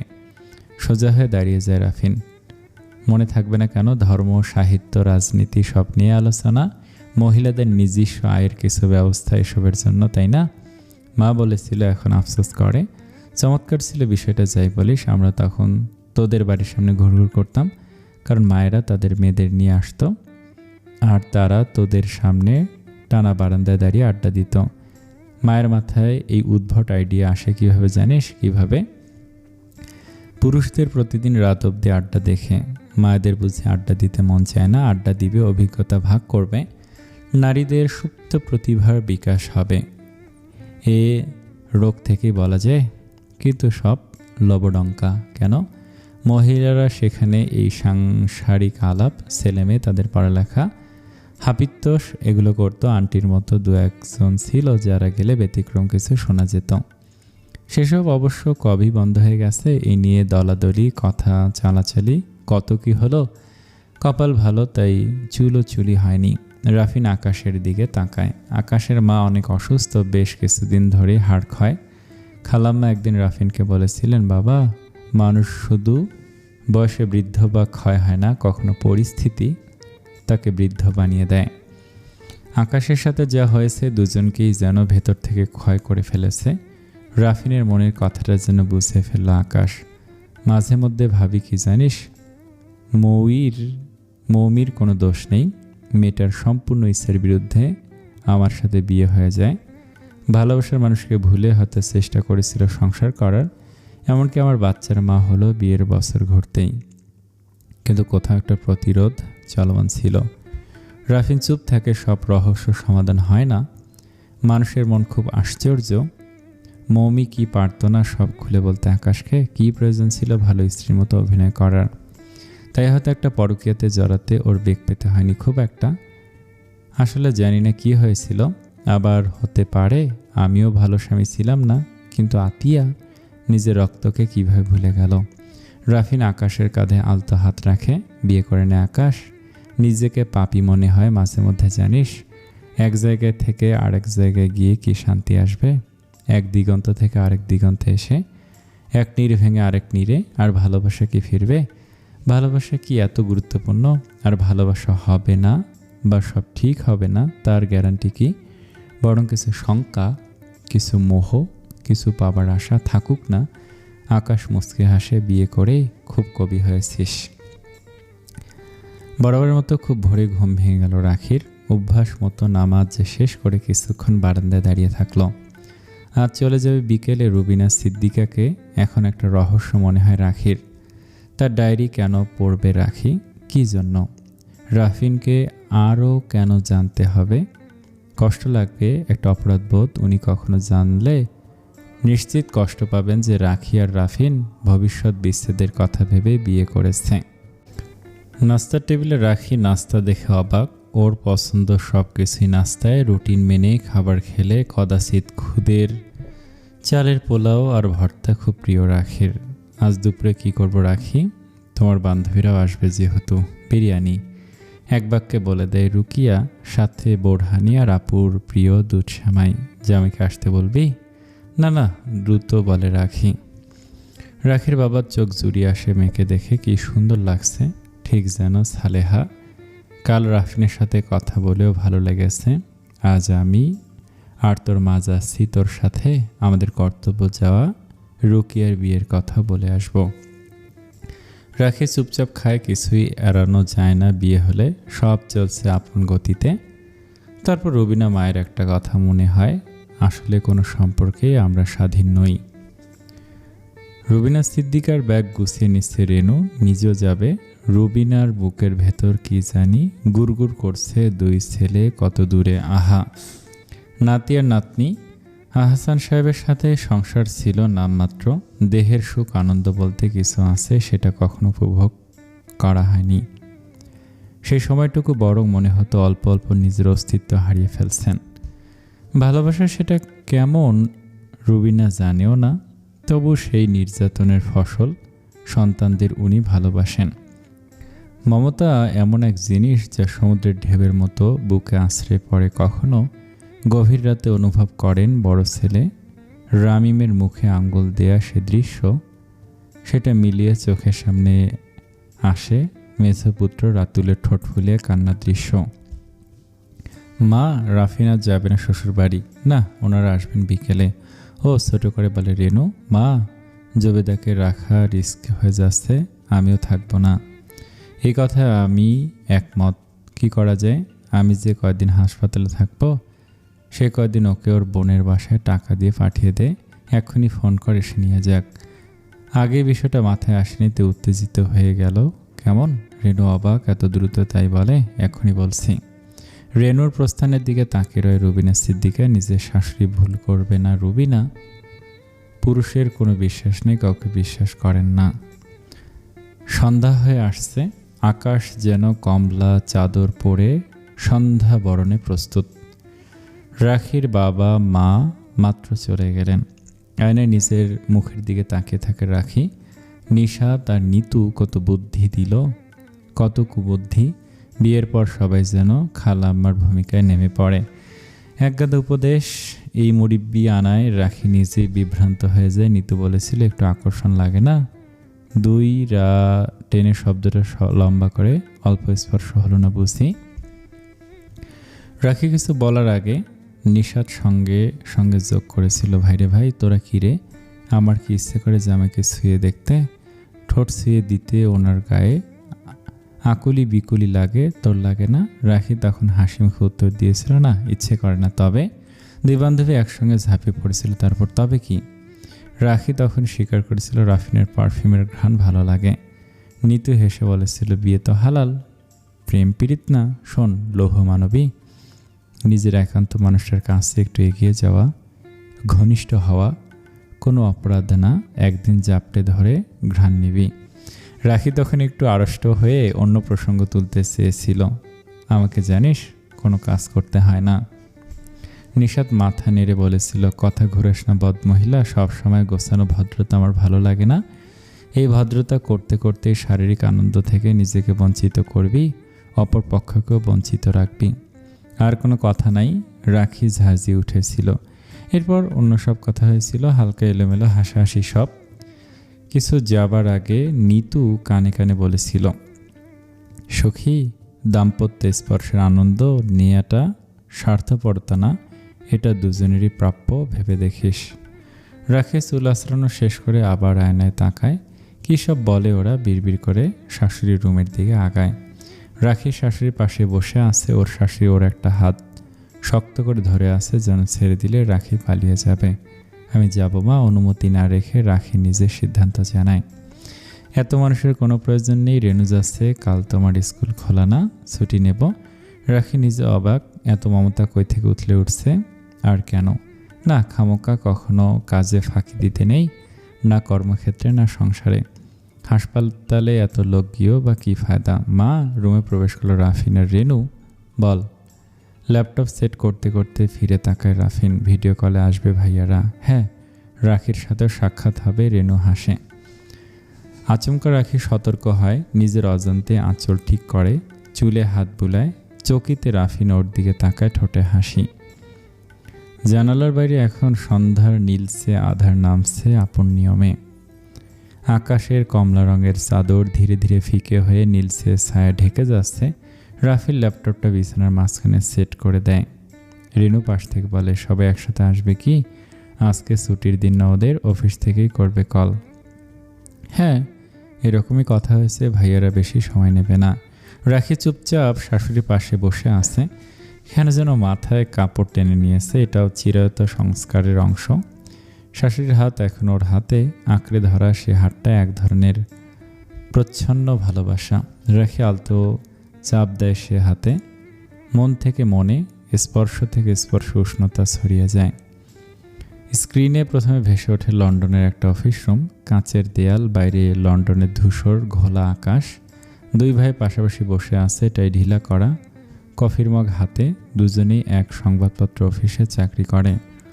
আসসালামু আলাইকুম মা, একসাথে বলে ওঠে দুজন। ওয়ালাইকুম আসসালাম। রুবিনা সিদ্দিকা স্বর স্বাভাবিক রেখে উত্তর দেন। চোখ ভিজে আসে কিন্তু বুঝতে দেন না। এই দুই ছেলে দেখতে তাদের বাবার মতো, বয়স বোঝা যায় না তেমন। মা কেমন আছো? বড় ছেলে একটু ঝুঁকে স্ক্রিনের কাছে আসে। অপারেশন কাল, তাই তো ভয় পাচ্ছ? হ্যাঁ। আরে না, আল্লাহ ভরসা। কণ্ঠ শান্ত রাখার চেষ্টা করে রুবিনা, কিন্তু আজ মনে কোথাও কাঠিন্যের দেয়াল ভেঙে যাচ্ছে যেন। মা শোনো, আমরা চেষ্টা করে ছুটি পেলাম না। বাবা ভালো আছে? এটা মেজর ছেলের কণ্ঠ। উত্তর দেওয়ার আগে একে একে স্ক্রিন ভাগ হতে থাকে, আর একটা আইডি যুক্ত হয়। দাদি দাদি একটা ছেলের চেহারা স্ক্রিনে দেখা যায়। এটা বড় ভাইয়ের ছোট ছেলে আহাদ। পেছন থেকে বড় ভাই ধমক দেয়, সালাম দেয় আগে। You have no manners at all. এরপর বড় নাতির মুখ থেকে শোনা যায় বা দেখা যায় নাম, আসসালামু আলাইকুম দাদি। দুই ভাই একসাথে সালাম দেয়। তোমার সাথে কথা বলবে, তাই চাচিরাও আজ আমাদের বাসায়। রেনু হেসে বলে, দেখো মা, সবাই আছে, ওই যে পেছনে আমাদের আহানা সোনা। মা আমরা এখন রাখছি, রাফিন তুই আপডেট দিতে থাকিস কিন্তু। দুই ছেলে একসাথেই বিদায় নেয়। সালাম বিনিময়ের পর দুই বউ বলে ওঠে, রাফিনের বউ কই, দেখছি না তো। রেনু হালকা ঠেলা দেয় রাখিকে, এই তো মায়ের পাশে বসে আছে, মায়ের খুব ভক্ত। কথাটার ভেতর একটা প্রচ্ছন্ন খোঁচাও ছিল। রাখি একটু সোজা হয়ে বসে, গলা শুকে আসছে। আসসালামু আলাইকুম। এক মুহূর্তে নীরবতা, তারপর ওয়ালাইকুম আসসালাম। আরে এ তো আমাদের নতুন বউ, মাশাআল্লাহ খুব সুন্দর। যাক, রেনুর জায়গায় কেউ নিল অবশেষে। খোঁচাটা বুমেরাং হয়ে ফিরে এলো। বাচ্চারা চাচিমাকে সালাম দাও, আমি বৌমণি বলবো, বলে ওঠে একটা মেয়ে কণ্ঠ। রাফিন তুমি কিন্তু বিয়েটা ভালোই করেছো। এদিকে বাচ্চারা তো দেশে আসতে উন্মুখ। রাখি কি বলবে বুঝে ওঠে না, চোখ নামিয়ে নেয়। বৌমণি ডাকটা ভালোই লাগে। মেয়েটা রাফিনের মেজো ভাইয়ের ছেলে। ছবি দেখেছে, সবার শাশুড়ি দেখিয়েছেন একটু আগে। রাফিন পাশে বসে হালকা গলায় বলে, বাচ্চারা কেমন আছো? স্ক্রিনের ওপাশ থেকে বড়ভাবে হাসতে হাসতে বলে, তোমার মার্কেট ডাউন দেবরজি। বাচ্চারা বৌমনির জন্য ইতিমধ্যে গিফট নেওয়া শুরু করে দিয়েছে। সব তোমাদের ষড়যন্ত্র আমি জানি, হাসে রাফিন। রাখি আর রেনু, মাকে আগলে রেখো কিন্তু, আমরা তো দূরে। এটা মেজো ভাবির কণ্ঠ। রাখি চুপচাপ মাথা নেড়ে দেয়, কি বলবে বুঝে ওঠে না। এই পর্যায়ে রুবিনা সিদ্দিকা বলে ওঠেন, সবাই দোয়া করো আল্লাহ যেন সহজ করে দেন ইনশাল্লাহ। মা আহানা বলে ওঠে, দাদি তুমি ঠিক হয়ে গেলে আমরা দেশে আসব, ছোট আব্বুর বড় করে অনুষ্ঠান করব তখন। রাফিন প্রমাদ কোণে, এই ভাতিজি ওর খুব নেওটা। ছোটবেলা থেকে ছোট আব্বু ডাকে, কিন্তু নাতনির এই কথাটাই রুবিনা সিদ্দিকা আর চোখের পানি ধরে রাখতে পারেন না, হাত দিয়ে মুখ ঢেকে ফেলেন। কতদিন এদের দেখেন না। রাখি কিছু না ভেবে অন্য হাতটা দিয়ে শাশুড়ির কাঁধে হাত রাখে, আলতো জড়িয়ে নেয়। কাল শেষ হওয়ার আগে বড় ভাবি বলে, রাফিন মায়ের খেয়াল রেখো ভাই, আমরা ইনশাল্লাহ সামারে আসবো। রাফিন শুধু বলে, ইনশাল্লাহ ভাবি, আল্লাহ হাফেজ। রাখি ধীরে রুমে প্রবেশ করলো, হাতে ডায়েরি, অথচ মনে হচ্ছে এটা ডায়েরি নয়, এটা কোনো মানুষের জীবনের আকাঙ্ক্ষা, তার জমিয়ে রাখা দীর্ঘশ্বাস। ডায়েরিটা দিতে দিতে রুবিনা মা রাখির দিকে তাকে বলেছিলেন, এটা কোনো দিনলিপি নয় মা, এটা গল্পের ছলে লেখা আমার জীবনের কাহিনী। আমি সুবর্ণলতা গল্পটা পড়ে অনুপ্রাণিত হয়ে এটা লিখতে শুরু করেছিলাম। একজন গল্পের চরিত্র আর একজন বাস্তব, কিন্তু আমাদের দুজনের হাহাকার ঠিক একরকম। আমাকে দিচ্ছেন কেন? আপনার জীবনের কত গোপন কথা থাকতে পারে ইতস্তত করে রাখি জানো। মানুষের মন একটা রহস্যময় জিনিস, কাগজে কি সেই রহস্য সম্পূর্ণ লেখা সম্ভব? আর আমি নিজে আড়াল রহস্য পছন্দ করি না। একটা কথা মনে রাখবে, সত্য সবসময় সুন্দর। তারপরে হেসে উনি রাখির মুখের দিকে তাকালেন। তুমি এটা ভাবতে পারো বা প্রশ্ন করতে পারো, আমার অন্য ছেলের বউদেরকে আমি এই ডায়েরিটা পড়তে দিয়েছি কি না? আকমার উত্তর এলো না, কারণ তারা সবসময় এই সংসারের দূরের মানুষ। তুমি কিন্তু তেমন নও। এই কথাটাতে রাখির বুকে যেন নদীর পাড় ভাঙার মতো কিছু ভেঙে পড়ে। সত্যটা যদি উনি জেনে যান তাহলে কষ্ট পাবেন না, কাছের মানুষ, অথচ এই সম্পর্ক করাই যেন প্রয়োজনে রাখি দূরে যেতে পারে। তবে কিছু বলে না, অপেক্ষা করে উনি আর কি বলবেন সেটা শুনতে। যে সত্য আমার অন্য 2 ছেলে জানে না, সে সত্য তাদের স্ত্রীদের জানানো মানে ছেলেদের জীবন দুর্বিষহ করে দেয়া। আর যে সত্য আমার ছোট ছেলে জানে, সে সত্য তার স্ত্রীকে জানিয়ে দেয়া মানে আমার ছেলের মনের কষ্টগুলোকে বুঝতে সাহায্য করা। রাখি এরপর কিছু বলেনি, চুপচাপ ঘরে চলে এসেছে। ডায়েরিটা যত্ন করে আলমারিতে তুলে রাখলো। আজ রাতে পড়া শুরু করবে ঠিক করেছে। রাফিনের সামনে কখনোই পড়বে না, কারো কাছে ভালো লাগবে না নিজের সংসারের সত্য অন্যের কাছে উন্মোচিত হওয়া। মা, রেনু ফিসফিসে বলল, ডায়েরিটা তো দিয়ে দিলেন, কাজটা ঠিক হলো তো?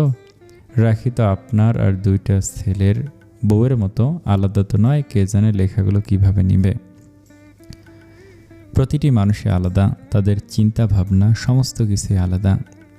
আবার জানিস রেনু, আলাদা বলতে কিছুই নেই এই সংসার, এই সমাজ, জীবনযাপন পদ্ধতি, নারী পুরুষ সম্পর্কে সব কিছুই আবার দেখ একটি নির্দিষ্ট ছন্দে চলছে। যেখানে একটা ছন্দপতন, সেখানে আমাদের ভুরুকুঞ্জন। ডায়েরিতে সেই ছন্দপতনের কতটুকুই বা লেখা আছে। আর লেখাগুলো যেভাবেই নিক সমস্যা নেই, শুধুমাত্র যেন বুঝতে পারে আমার ছেলের কষ্ট। রেনু মায়ের দিকে তাকা, আচ্ছা মা, আকাশ আপনাকে সত্যটা বলে দেওয়ার পরও আপনি ওদেরকে বিয়ে কেন আটকালেন না? আর আপনার ছেলে কি সুন্দর চুক্তি করে বিয়ে করে ফেলল। আর কথাটা আমাকে আগেও বলেননি, আজকে বললেন। রুবিনা সিদ্দিকা হেসে ফেললেন, আচ্ছা, জলে না নেমে কি কেউ বুঝে জল কত দূর? বিয়ে না করে 2টা মানুষকে ঠিক করতে পারে। বিয়ে হবে কিন্তু আবার বিয়ে হবে না। তোকে জানালাম কারণ তুই আমার জলজান্ত ডায়েরি, আমি না থাকলে তুই সামলাবি। রেনুমাকে জড়িয়ে নেয়, কাঁধে মাথা রেখে মনে মনে বিড়বিড় করে, আহাম্মক, এ তো ঠিক করে নিয়েছে এই 2টাকে বিভিন্নভাবে প্রেমের ফাঁদে ফেলে দিবে। নিজেই যখন জাভেদকে মেনে নিয়েছে, রাখি আর রাফিন অবশ্যই একে অপরকে মেনে নেবে। অভিনয় করতে করতে একদিন দেখবে অভিনেতা আর অভিনেত্রী নেই, সত্যি চরিত্রের সাথে মিলেমিশে একাকার হয়ে গেছে। আজকের রাত রাখির কাছে খুব দীর্ঘ মনে হচ্ছে। হাসপাতালে গিয়ে রাফিন ফোন করেছিল মায়ের ভর্তি হয়ে গেছে, কাল ভোরে অপারেশন হবে। এটা শোনার পরে রাখির চোখে ঘুম নেই। রেনু আপাও নেই, খুব অসহায় লাগছে, ভাবছে তাহাজ্জুদ পড়বে। ঘরের দিকে তাকালো, কিন্তু কিছুক্ষণ মায়ের ডায়েরি পড়া যাক। ডায়েরির প্রথম পেজ উল্টাতেই একটা কবিতা চোখে পড়ল, জীবনানন্দ দাশের কবিতার নাম স্মৃতি। থমথমে রাত, আমার পাশে বসলো অতিথি, বললে আমি অতীত ক্ষুধা, তোমার অতীত স্মৃতি। যে দিনগুলো সঙ্গলহ ঝড় বাদলের জলে, শুষে গেল মেরুর হিমে, মরুর অনলে, ছায়ার মতো মিশেছিলাম আমি তোদের সনে। তারা কোথায় বন্দি স্মৃতি, কাঁদছে তোমার মনে, কাঁদছে তোমার মনের খাঁকে, চাপা ছাইয়ের তলে, কাঁদছে তোমার স্যাঁতস্যাঁতে শ্বাস ভেজা চোখের জলে। তারপর অপূর্ব সুন্দর হাতের লেখা, গোটা অক্ষরে লেখা। আমি জানি না এই ডায়েরিটা আমি কেন লিখছি। অবশ্য এটা কোনো গতানুগতিক দিনলিপি নয়, অনেকটা গল্প, যে গল্পে আছে শুধুই বাস্তবতা। এটা আমি আশাপূর্ণা দেবীর সুবর্ণলতা গল্পের প্রধান চরিত্র সুবর্ণলতা থেকে অনুপ্রাণিত হয়ে লিখছি, যে এরকম একটা লেখা লিখেছিল নিজের জীবন নিয়ে। আমি অনেক ভেবে আমার গল্পের নাম দিয়েছি কাঠ গোলাপের সংসার, কারণ আমার সংসারটা ঠিক কাঠ গোলাপের মতো। দূর থেকে দেখলে সুন্দর, সাদা পাপড়ি, মাঝখানে হালকা হলুদ। গাছটা খুব যত্ন চায় না, রোদে দাঁড়িয়ে থাকে, ঝড়েও ভাঙে না কখনো। মানুষের বাহ্যিক সৌন্দর্য নিয়ে মশগুল থাকে, কিন্তু কেউ খেয়াল করে না কাঠগোলাপ গাছের ভেতরটা। ডাল ভাঙলে সাদা দুধের মতো রস বের হয়, যা চোখে পড়লে জ্বালা করে। ফুল দেখতে সুন্দর হলেও এটি বিষাক্ত। আমার সংসারও তেমনই। বাইরে থেকে দেখলে বয়স্ক, কিন্তু বনেদি পরিবারের বড়লোক স্বামী, 3 সন্তান আর আমার সফল ব্যবসা। সবাই ভাবে রুবিনা সিদ্দিকা খুব ভাগ্যবতী, কিন্তু কেউ জানে না এই সংসারের ভেতরেই বিষ কেমন করে ধীরে ধীরে একটা মানুষকে নিঃশেষ করে দিয়েছে। কাঠ গোলাপ মরেও সহজে মরে না, কাটা ডাল মাটিতে পুঁতলে আবার গাছ হয়। আমিও তেমন।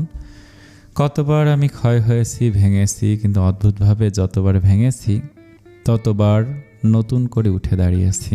আমার সংসারের ভেতরে ভালোবাসা না থাকলেও সেখানে টিকে থাকার জেদ ছিল। অবশ্য টিকে না থেকেও কি উপায় ছিল? আমি অনেক বছর পরে স্মৃতির আয়নায় সব লেখার চেষ্টা করেছি। বিয়ের সময় আমার বয়স মাত্র 15। আমি বড় বাড়ির বড় বউ। আমরা 3 বোন 2 ভাই। আমি দেখতে অনেক সুন্দরী, সবাই বলে। আমার আয়নাটাও বলে বই কি। এই সৌন্দর্যের কারণেই আমার বিয়েটা হয়ে গেল বড়লোক বাড়িতে। বউ হয়ে বসে আছি, ঘোমটাটা নামাতে ভয় লাগছে। বুকের ভেতর দূর দূর করছে, এত শব্দ হচ্ছে, মনে হচ্ছে সবাই আমার বুকের শব্দ শুনতে পাচ্ছে। এ বাড়ির সব কিছুই আমি মুগ্ধ হয়ে দেখছি যতটা পেরেছি। আমি গরিব ঘরের মেয়ে, সেটা সবাই জানে। ঘটক ময়নার মা বারবার বলছিল রূপ না থাকলে নাকি এমন বাড়িতে বিয়ে হতো না। উনি হাসতে হাসতে বলছিলেন পুরুষের টাকা আর মেয়েদের রূপ, এই দুইটাই নাকি সব। আমি চুপ করেছিলাম, কি বলবো সেটাই তো জানি না। বুকে অভিমান জমছিল মেঘের মতো। বাবা আমার দিকে তাকাতে পারছিলেন না, হয়তো অপরাধ বোধে। আমার বর আমার চেয়ে গুনে গুনে 20 বছরের বড়। মা চোখ মুছছিলেন আঁচলে। আমি জানি আমাকে আর স্কুলে যেতে দেওয়া হবে না, হয়তো এই কথাটা কেউ মুখে বলেনি, কিন্তু আমি বুঝে গেছি। বাড়ির বউদের কেয়ার পড়ায়, আমি পড়াশোনায় ভালো। স্যাররা বলেন আমি অনেক দূর যাব, কিন্তু দূরটা যেন কোথায় মুখ থুবড়ে পড়ে গেছে। এই বাসায় আসার পর শাশুড়ি মা আমাকে পানি খেতে দিলেন, পায়ের সেমাই দিলেন, আদরও করলেন। মনে হলো উনি হয়তো আমাকে পছন্দ করেছেন। এতে বুকের ভেতর একটু সাহস হলো। ছোট ছিলাম, ভীতু ছিলাম, দোয়া পড়ছিলাম। রাতটা এসেছিল প্রতি রাতের মতো। তবে আমার জীবনে হয়ে এলো বিভীষিকাময় অপর নাম। এই শব্দটা লিখতে হাত কাঁপছিল। আমি তখন জানতাম না বিয়ে মানে আসলে কি, শুধু জানতাম আজ আমার পাশে একজন লোক শুবে যে আমার চেয়ে অনেক বড়। সবাই বলে উনি আমার স্বামী। স্বামী মানে কি আমি এই বয়সে ঠিক বুঝি না। ভাবতাম সিনেমার নায়কদের মতো হবেন। ঘরে ঢুকে উনি দরজাটা বন্ধ করলেন, বুকটা ধক করে উঠল। আমার মনে হলো আমি কোথাও পালিয়ে যেতে চাই, কিন্তু কোথায় যাব? এই ঘরটা যেন খাঁচা, আর দরজাটাও সেটাও বন্ধ। উনি যাকে বলে নিঃশব্দে শিকারে ব্যস্ত হলেন। আমি কাঁদছিলাম, উনি আমার কান্না দেখেননি। আমাকেও কি দেখেছিলেন? কি ভয়াবহ সময়টা! সময় সব ক্ষত নাকি ভুলিয়ে দেয়, কিন্তু সেই দিনের সেই ক্ষত আমার মনে রয়ে গেছে। শরীরটা ব্যথায় জ্বলে উঠছিল। আমি ভয় পাচ্ছিলাম, খুব ভয়। সব শেষ হওয়ার পর আমি চুপচাপ শুয়েছিলাম। আমার ভেতরে কিছু একটা ভেঙে গেছে, আমি সেটা বুঝতে পারছিলাম। মানুষ বিয়ে কেন করে? সবাই কি এভাবেই বিয়ের পর একরকম হয়? সকালে শাশুড়ি আসলেন, উনি জিজ্ঞেস করলেন আমি ঠিক আছি কিনা। আমি মাথা নাড়লাম, কি বলবো সেটাই তো জানি না। উনি আমার ক্ষত বিক্ষত শরীরে মলম লাগিয়ে দিলেন। ওনার হাত কাঁপছিল, হয়তো ঠিক জানি না। তবে আস্তে আস্তে দিনের বেলায় একটু ভালো লাগা শুরু হলো। শাশুড়ি বললেন আমাকে আবার স্কুলে ভর্তি করাবেন। এই কথা শুনে বুকের ভেতর কেমন করে উঠল। উনি আমাকে খুব আদর করতেন, চুল বেঁধে দেয়া, ভালো খাওয়ানো, সব। শুধু চাঁদ উদয়ের সাথে আমার ভয় উদয় হতো। তবে আমি অল্প বয়সে চাইছিলাম স্বামীকে এত কিছুর পরও ভালোবাসতে, কিন্তু সে তার সমস্ত আনন্দ মিটিয়ে নিত আমার ক্ষুদ্র দেহে। আমার মন আর চাহিদার আওতায় ছিল না, তাই আমার ভালোবাসা কখনো প্রস্ফুটিত হতে পারেনি, কুড়িতেই ঝরে গেছে বারবার। রাখি এতটুকু পড়লো, আর পড়তে পারলো না। একটা কান্নার স্রোত ভেতর থেকে উঠে এলো। ওর মা নিজের সংসার অসম্ভব সুখী ছিলেন না। ওর মা কোনো ডায়েরি লিখতেন না, কিন্তু মা বিভিন্ন কিছু লিখতেন বাবাকে। মা মারা গেলে রাখি বাবার ডায়েরি কিছু চিঠি আবিষ্কার করে এবং চিঠিগুলো পড়েই বুঝতে পারে কি সুন্দর ছিল বাবা মায়ের সংসার। ওর বুক ভেঙে কান্না আসতে লাগলো, চোখ মুছে নামাজে দাঁড়ালো। রুবিনা সিদ্দিকা যেন ক্রমে ওর মা হয়ে উঠতে লাগলেন। আসসালামু আলাইকুম। কি মনে হয় রুবিনা সিদ্দিকার জীবনের গল্পটা আপনাদের কাছে কেমন লাগতেছে? আগামীকাল আরও বড় করে দেব যদি সবাই লাইক এবং কমেন্ট করেন। ধন্যবাদ সকলকে। আসসালামু আলাইকুম।